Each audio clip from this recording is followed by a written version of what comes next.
Hi, ma'am. Please tell us your name and degree. Hello, ma'am. I'm Dr. Alekia, MBBS, MS Orthopedics. Wow, a woman orthopedic. First of all, how did you decide to take orthopedic as a woman in India? Okay, so this liking of orthopedics has started in internship, where I used to do this, putting a lot of slabs and cast, and then going for surgery, going for OPDs, and that has made my day very busy, escaping the studies. So I thought maybe this is my liking.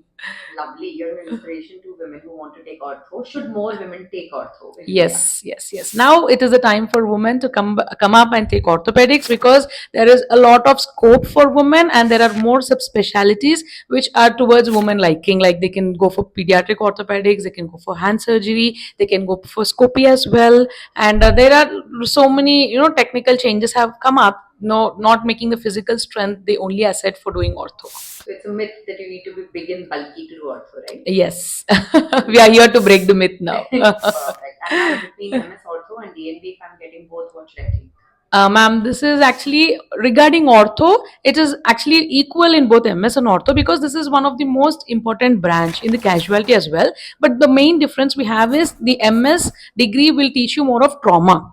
I mean, the medical colleges wherever they're taking MS will be more of trauma rather than your technical subspecialties like doing TKRs or the scopy will be at a lesser side. I mean, recent advances. As coming to the DNB, the recent advances will be at a higher side comparing to trauma.